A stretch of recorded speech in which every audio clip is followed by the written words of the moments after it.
Bonjour à tous. On est un peu serré, je sais pas si c'est très sécure tout ça, mais bon, donc faites gaffe à vos téléphones, vos poches. Donc, je vais vous parler pas dans le détail de la cybersécurité, parce qu'il faudrait 3 heures, 4 heures, 5 heures, 10 heures. Je vais essayer de vulgariser 2-3 choses, et notamment pour ceux qui sont dans des petites boîtes, pour lesquelles la vigilance en termes de sécurité ou les moyens mis en termes de sécurité sont pas forcément énormes, vous faire prendre conscience que ça peut aller très très vite et que ça peut faire très très mal. Ok ? Donc je vais vous présenter 2-3 concepts rapides pour que ceux qui connaissent rien à la cybersécurité aient quand même quelques vocabulaires. Je vais vous expliquer après nous chez Combodo le logiciel que l'on a, en quoi il aide à la cybersécurité et surtout nous, petite boîte de 40 personnes, comment on gère ça. Ok ? Avec les petits moyens que l'on a, mais on arrive à faire quand même beaucoup de choses.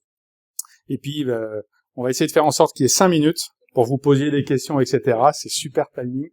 Je vais essayer de présenter, non pas en parlant vite, mais en essayant d'être succinct. Donc moi je suis Erwan, je suis fondateur et CEO de Combodo, et donc Combodo, on édite un logiciel qui s'appelle iTop, qui aide les services informatiques à gérer l'informatique, et j'en parlerai après. Donc on a Eschirol, c'est pour ça aussi qu'on est là aujourd'hui, et on fait de l'open source. Donc juste quelques chiffres rapides de réalité. Donc il faut savoir que depuis presque 10 ans, les attaques de sécurité augmentent de 25% par an. Ok ? Et c'est aussi bien les grands, les petits, les moyens. Les communes se font attaquer, les hôpitaux se font attaquer, des écoles se font attaquer, tout le monde se fait attaquer. C'est 1000 milliards de dollars de coûts en 2020. Donc juste pour vous donner une idée, 1000 milliards, c'est 1% du PIB mondial. Alors c'est sûr que quand on attaque un gros, on gagne beaucoup plus que quand on attaque un petit. Et le truc qui est super important, et c'est le premier point sur lequel je voulais vous sensibiliser, c'est que la plupart du temps, c'est des erreurs humaines. Des trucs tout bêtes, du genre je copie mon mot de passe sous un clavier, je me fais gauler par du phishing, etc. J'ai oublié de désinstaller un système, j'ai un système qui tourne et je ne savais pas qu'il était encore là, et c'est une zone d'attaque, etc., etc. Donc les grands champions, c'est le piratage de comptes. C'est pour ça qu'en ce moment vous entendez beaucoup multifactor authentication. C'est pour ça que les banques vous disent merci de taper un petit code, etc. C'est l'hameçonnage, ce qu'on appelle aussi le phishing. Alors on est en France, donc on essaie de faire super français. Et c'est le ransomware, le rançongiciel, qui font très très mal. Ok ? Et derrière tout ça, avant, il y avait des petits bonhommes avec une capuche dans un coin. J'ai oublié de dire, j'ai été hacker il y a 30 ans. Maintenant, c'est des boîtes qui hackent, c'est des boîtes qui ont un business model basé sur le hacking. Ok ?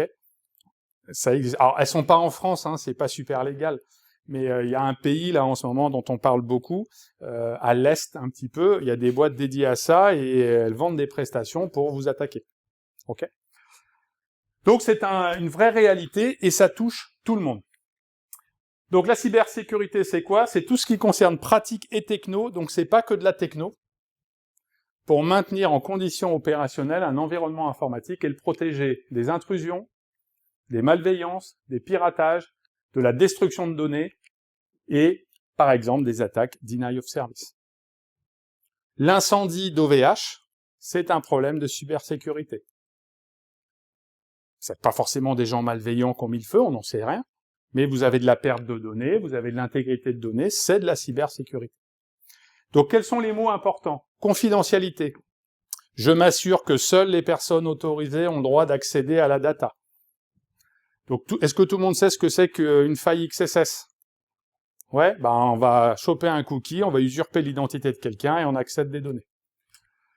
L'intégrité. Est-ce que les données que j'accède ont été modifiées ?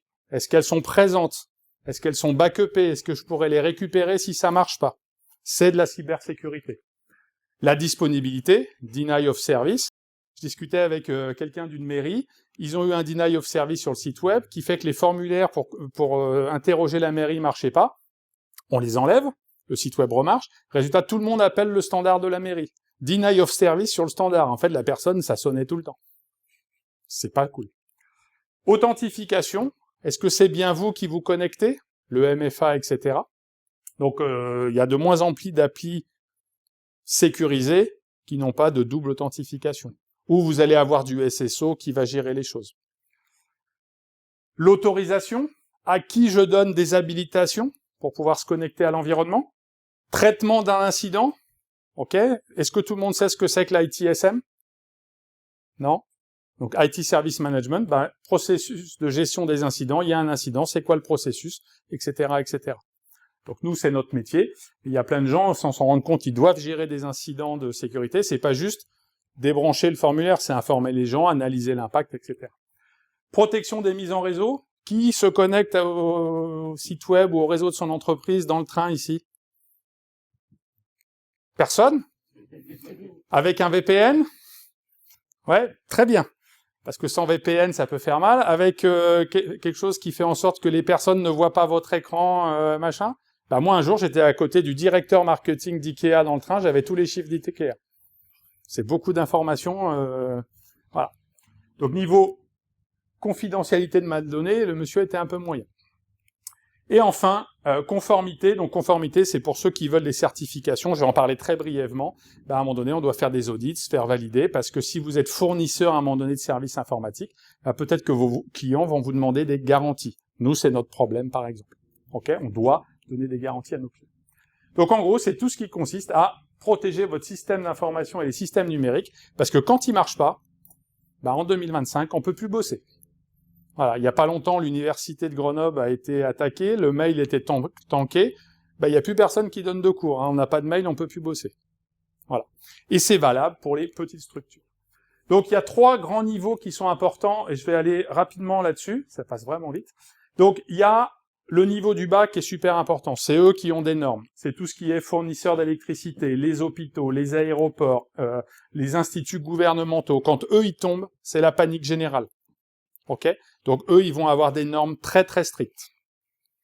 Il y a les entreprises plus ou moins grandes.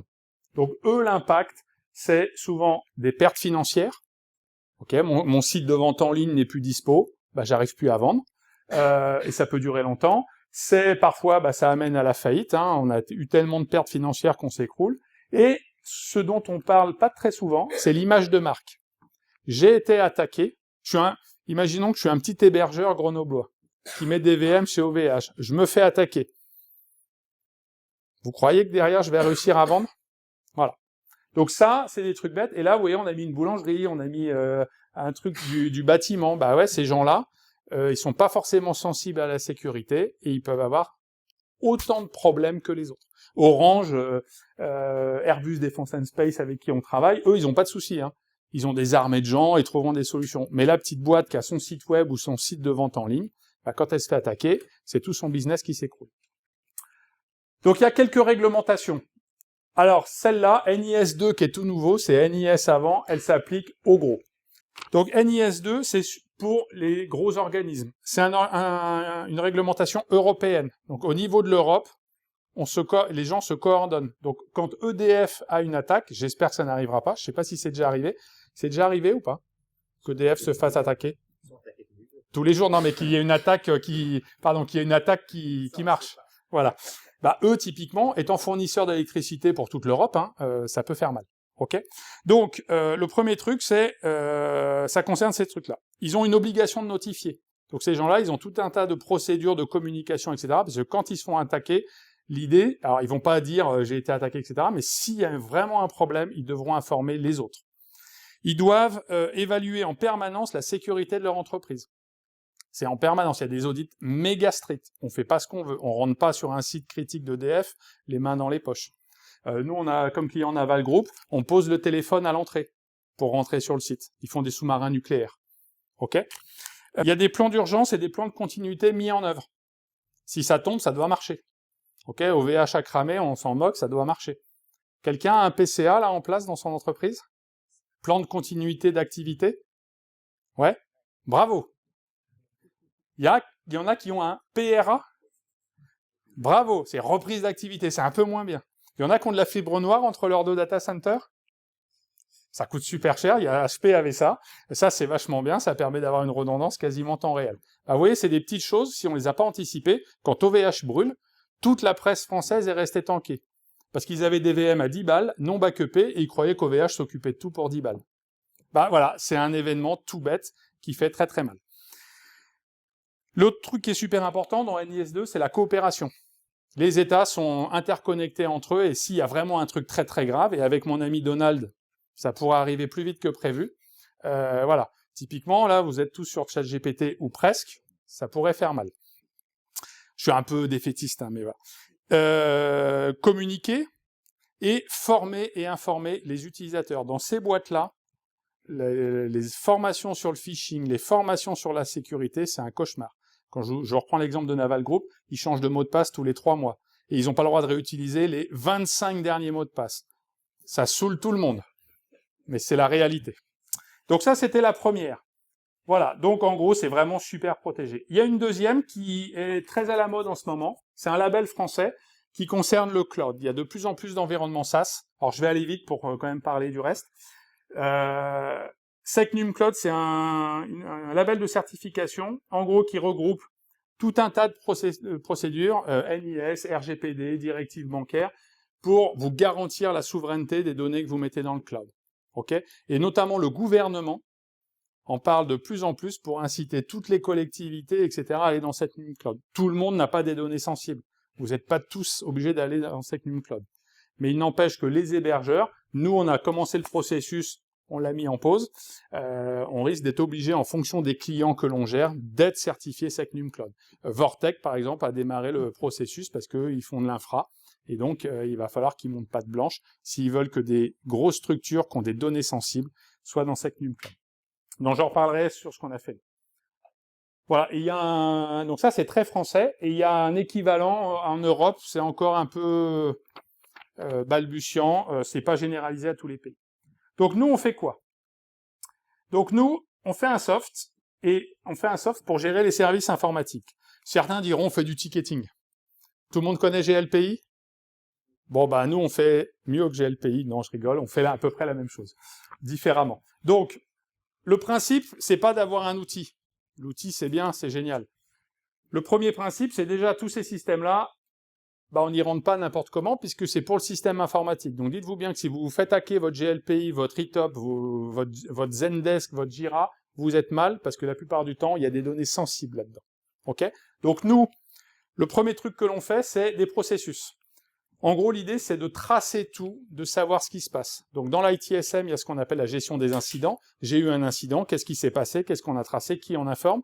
Mais il y a un deuxième processus qui est bien plus important et je trouve assez mal géré dans les entreprises, c'est la gestion du changement. On fait un changement, il va se passer quoi, qui a fait quoi, on a mis un patch, quel patch, etc., etc.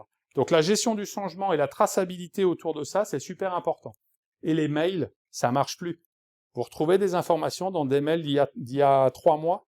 Non, c'est la galère. Donc des systèmes comme ça permettent de tracer ce qui se passe dans la vie de l'informatique, de communiquer, d'interagir avec toutes les parties prenantes, parce que c'est pas 3 mecs dans un bureau, c'est 12 fournisseurs, des mecs dans le cloud, et il faut qu'on interagisse tous pour garantir la sécurité.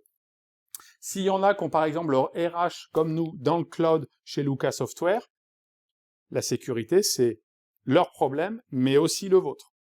Ok ? Donc c'est pas juste du parc. Ok ? Et le deuxième truc qu'on fait, c'est la gestion, on va dire, de vos configurations, qu'on appelle la CMDB dans l'ITSM, c'est on va stocker tous vos environnements, vos systèmes. Ça c'est facile, hein, on fait un inventaire, on a les systèmes. Mais quelles applis les utilisent? Ok? Quels sont mes fournisseurs qui interviennent dessus? C'est de la sécurité. Quelles habilitations je donne?